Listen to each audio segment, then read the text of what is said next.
उज्जैन जाता था तो डॉक्टर साहब के घर जाना होता था, और दूसरा अगर कोई घर था तो कांति बाबू का घर था जहाँ हम लोग निरंतर जाते थे।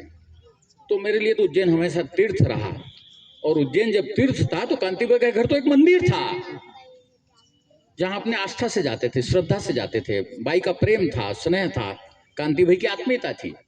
और यही कारण है कि मैं बहुत बार उज्जैन के समारोह में, यहाँ के समारोह में कई बार मैं आया हूँ, और हर बार मुझे लगता है कि मुझे जरूर जाना चाहिए, लेकिन अन्यत्र व्यस्तताओं के कारण कभी कभी हम नहीं पहुंच पाते हैं।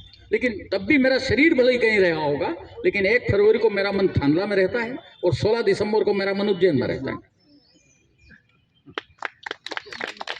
और आज भी मैं उसी भाव से आया हूं जिस भाव से भक्त मंदिर में जाता है।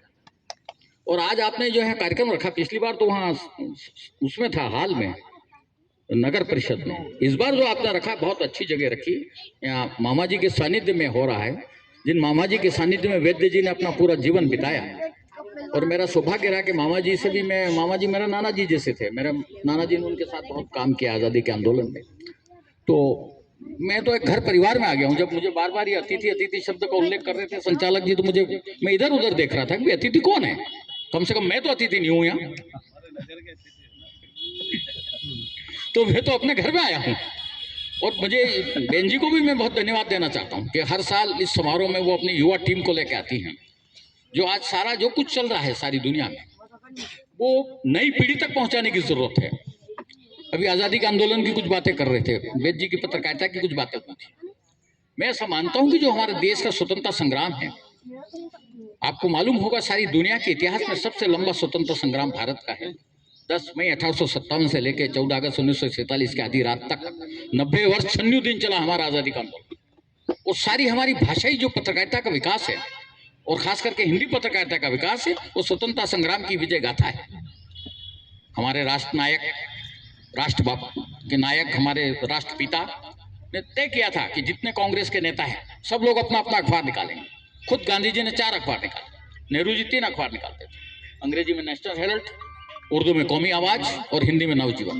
गांधी ने 4 अखबार निकाले, तो तमाम नेता लोग अपना अपना अखबार निकालते थे, क्योंकि अखबार और पत्रकारिता, पत्र और पत्रकारिता ही माध्यम था जन चेतना का सबसे बड़ा। और उसी के कारण आपने देखा कि जो पीड़ित, दलित, शोषित और वंचित भारत के करोड़ों लोग इस आजादी के आंदोलन में अंग्रेजों के खिलाफ खड़े हो गए, तो जो देश के लिए मरने की जो ताकत पैदा हुई थी आम आदमी में, वो पत्रकारिता के कारण हुई थी। राष्ट्रपिता ने हमको देश के लिए मरना सिखाया था। उस समय की पत्रकारिता और पत्रकारों ने देश के लिए मरना सिखाया था।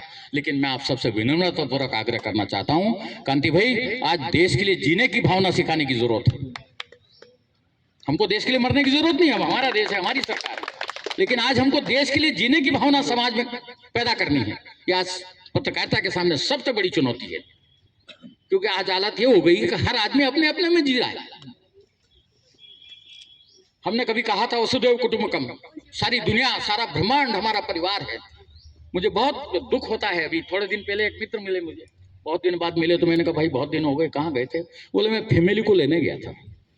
तो मैंने कहा भाई आपकी फैमिली में कौन कौन लोग हैं? बोला मेरी पत्नी है और 2.5 साल का एक बेटा है। मैंने कहा और कौन है? बस यही फैमिली है। अरे जिस देश ने, जिस समाज ने सोचा था कि सारी दुनिया हमारा घर है, हमारा परिवार, एक संसार, एक लघु परिवार, उसमें, उस समाज में हम रह रहे हैं जिस समाज में वो कह रहा है कि मेरी पत्नी है और 2.5 साल का बच्चा है, ये मेरा परिवार। फिर मैंने उनसे पूछा कि आपके पिताजी? बोला हाँ है। मैंने कहा माता जी? बोले है। मैंने कहा मामा जी, नाना जी? बोल सब है, फूफा जी, काका जी सब है। पूरी सूची पढ़ दी मैंने, उन्होंने कहा सब है। तो मैंने कहा ये मेरे परिवार का तो मैं मानता ही हूँ कि है, पर क्या वो आपके परिवार के हैं कि नहीं? तो क्या, कितनी सोच हम संकीर्णता में जी रहे हैं आज। और इसके कारण क्या होगा कि जब देश के लिए जीने की भावना नहीं है, तो इसके कारण मिलावट का बड़ा दौर चल रहा है, कोई चीज शुद्ध मिलती नहीं। बहुत लोग तो मजाक में कहते हैं कि यदि भारत में जहर खरीद लो तो वो भी मिलावटी, आदमी मरे नहीं जहर खा, जहर भी शुद्ध नहीं मिल रहा है।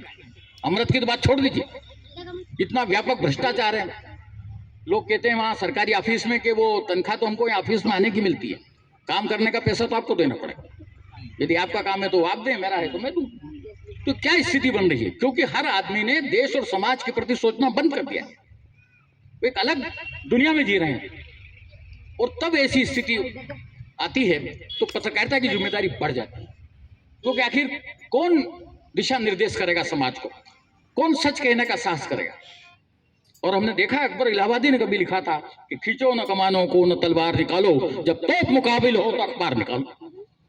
तो जिस अखबार की ताकत तोप से ज्यादा थी, अब तमंचा भी नहीं रह गया भाई। तो आज हमको इस चिंतन करने की जरूरत है, और खास करके वैद्य जी जैसे लोगों का स्मृति दिवस हम मना रहे हैं, तो हमको अपनी अच्छाइयां भी देखनी चाहिए, हमको बुराइयां भी देखनी चाहिए, हमको हमारा सुनहरा अतीत भी याद रखना चाहिए, और भविष्य की चुनौतियों को भी देखना चाहिए। ये आज हमारे लिए आत्मावलोकन का दिन है।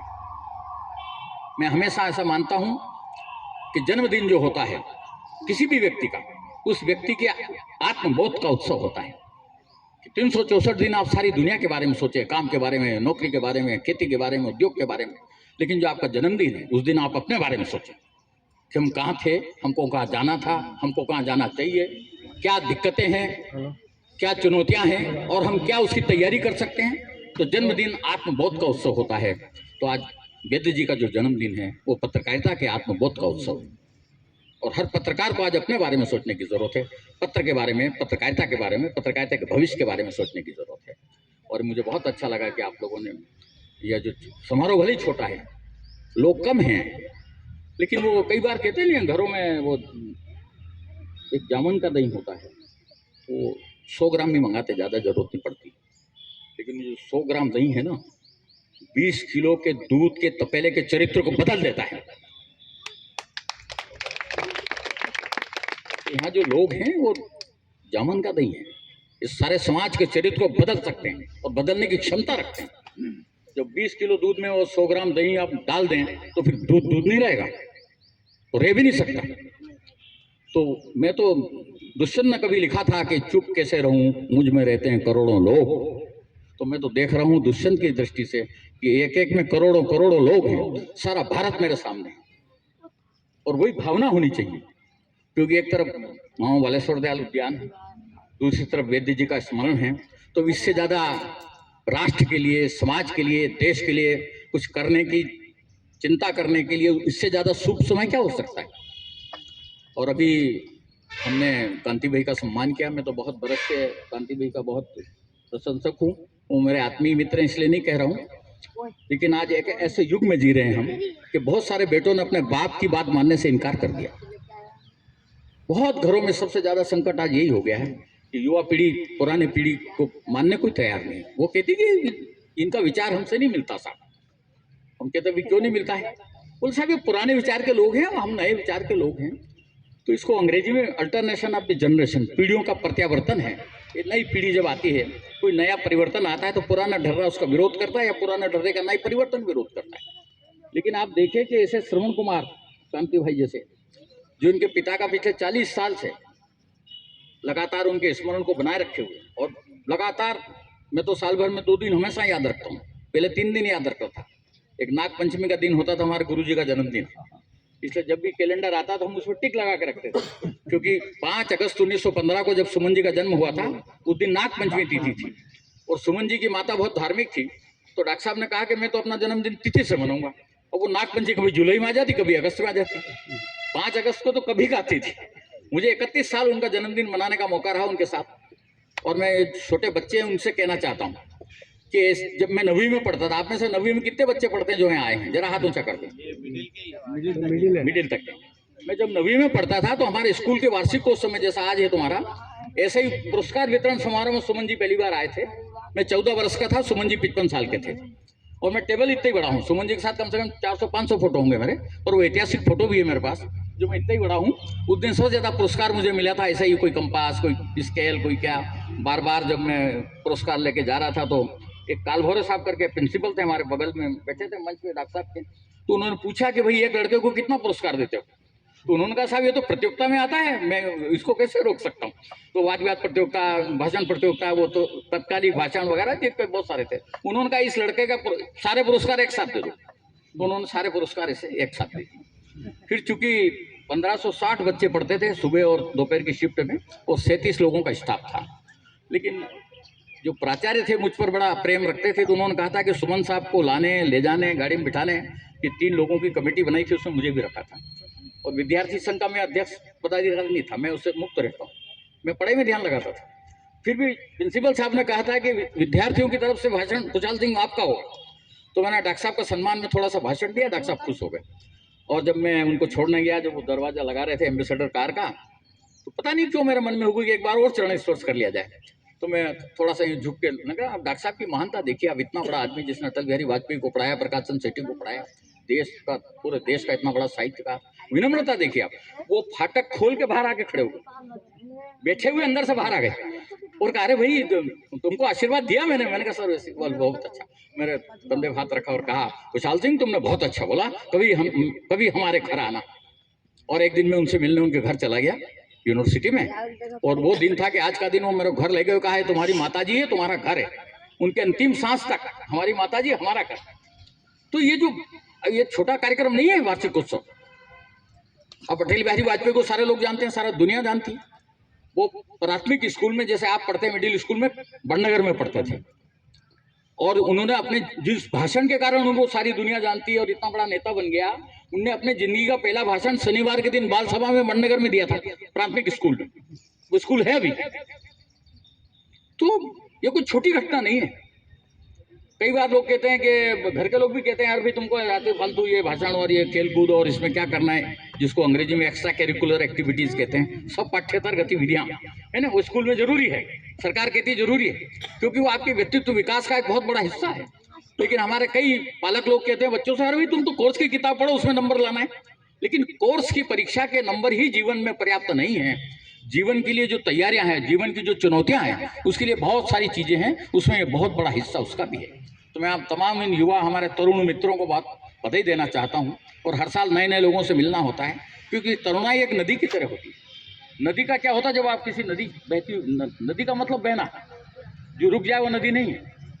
तो बहती हुई नदी में आप जब जाते हो और ऐसे पानी हाथ में लेते हो और छींटे डालते हैं मुंह पर, और फिर जब दोबारा आपका हाथ नीचे जाता है तो वो नदी बदल चुकी होती है। वो नदी नहीं होती जिसको अभी आपने छुआ था, क्योंकि वो तो आगे चली गई। तरुणों का जीवन भी इस नदी की तरह है, जो निरंतर बहता चला जा रहा है, निरंतर बहता चला जा रहा है। और इसी तरह जीवन में विकास करना है, और ये विकास के बहुत बड़े आयाम हैं।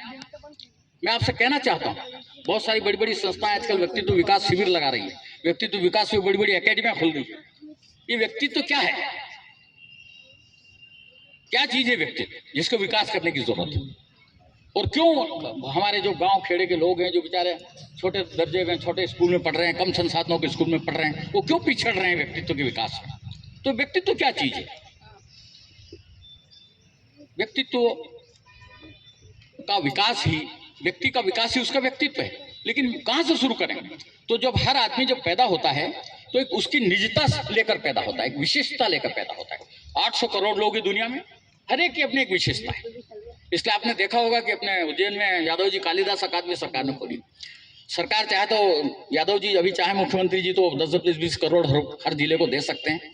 क्या हर जिले का इतना कालिदास पैदा हो सकता है? सरकार करोड़ों अरबों रुपए खर्च करे तो एक कालिदास पैदा नहीं कर सकती, एक शिवमंगल सिंह सोवन पैदा नहीं हो सकता, क्योंकि हर व्यक्ति अपना एक व्यक्तित्व लेकर पैदा होता है, एक निजता होती है, निजता का विस्तार ही उसका व्यक्तित्व है। तो जो हमारी शैक्षणिक संस्थाएं हैं, जो हमारी सामाजिक संस्थाएं हैं, जो हमारी सरकारें हैं, उनकी जिम्मेदारी है कि जो व्यक्ति की निजता है उसका विस्तार करें। अब कैसे होगा? अभी ये मूर्ति लगी मामा जी, तो जो पत्थर में था, मूर्तिकार ने मूर्ति बनाई। कई मूर्तिकार दावा भी करते हैं कि ये मूर्ति मैंने बनाई, लेकिन मैं ऐसा मानता हूं कि कोई मूर्तिकार मूर्ति नहीं बना सकता। मूर्ति तो उसके पत्थर में थी अंतर्निहित। वो जो मूर्ति के, हाँ, मूर्ति का जो अतिरिक्त पत्थर था वो आपने हटा दिया तो मूर्ति उभर आ गई, मूर्ति दिखने लगी। यही हमारे इन तमाम बच्चों में है, उनमें जो उनकी योग्यता है, उनकी जो निजता है, उनको विकसित करने की जरूरत है, उनको मदद करने की जरूरत है। ये जिम्मेदारी हमारे स्कूल के स्टाफ की है, समाज की है, सरकार की है, सामाजिक संस्थाओं की है। इसलिए मैं चाहता हूं कि ये जो वैद्य विद्या निकेतन के बच्चे हैं, इनकी जो विशेषताएं हैं, इनकी जो मौलिकता है, इनकी जो निजता है, उस पर भी ध्यान दिया जाएगा। और वो ऐसे हो सकता है इसी में से कोई कन्हालाल वैद्य हो, कोई मामा बालेश्वर दयाल हो, कोई बड़े बड़े पत्रकार, बड़े नेता, बड़े साहित्यकार नहीं से जाते हैं। और मैंने ये भी देखा कि जो छोटी जगह से लोग जाते हैं वो छा जाते हैं। बाबर जी, मैं आपसे पूछना चाहता हूँ कि बाबूलाल गौर को छोड़ के मध्य प्रदेश में अभी तक भोपाल का विधायक मुख्यमंत्री नहीं हुआ, और इसी तरह दिल्ली में आज तक दिल्ली का सांसद प्रधानमंत्री नहीं हुआ, केवल इंदु कुमार गुजराल को छोड़ दिया जाता। तो 75 साल हो गए। आप देखें कि जो जितने भी प्रधानमंत्री हुए वो नई दिल्ली से या दिल्ली से सांसद नहीं हुए, दूर दराज से आए लड़के चुनाव। भोपाल में का जो बाबूलाल गौर को छोड़ दीजिए, साल सवा साल मुख्यमंत्री रहे, अभी तक जितने भी मुख्यमंत्री हुए आप लिस्ट निकाल लीजिए, एक भी आदमी भोपाल का विधायक मुख्यमंत्री नहीं हुआ। मतलब ये है कि जो लोगों की एक भ्रम हो गया है कि महानगर से आदमी की महानता होती है, मैं उसके भी विरोध में हूं। छोटे स्थान से जाकर भी आदमी बड़ी जगह पे जा सकता है, और ये सिद्ध क्या है। मैं राजनीति का उदाहरण इसलिए दिया कि राजनीति बड़ी प्रचारित चीज है, राजनीति की लोगों की लोकप्रियता ज्यादा होती है, लोगों का रुझान ज्यादा होता है, 1 मिनट में चीज समझ में आ जाती है। आप कहें तो मैं ऐसे और कई उदाहरणों से मैं समझा सकता हूँ कि छोटी जगह से जो लोग गए उन्होंने राष्ट्रव्यापी ख्याति अर्जित की। तो ये जो छोटे बच्चे हैं और छोटे स्कूल है, और अभी कहा गया कि बहुत छोटा गांव है थांदला, ये जो छोटा गांव, छोटा स्कूल, छोटा विद्यालय, ये सब भावना छोड़ दीजिए और पूरी ताकत से लग जाइए नए राष्ट्र के निर्माण में, नए समाज के निर्माण में। ये मैं कहना चाहता हूँ। बहुत बहुत धन्यवाद। जय हिंद, जय भारत।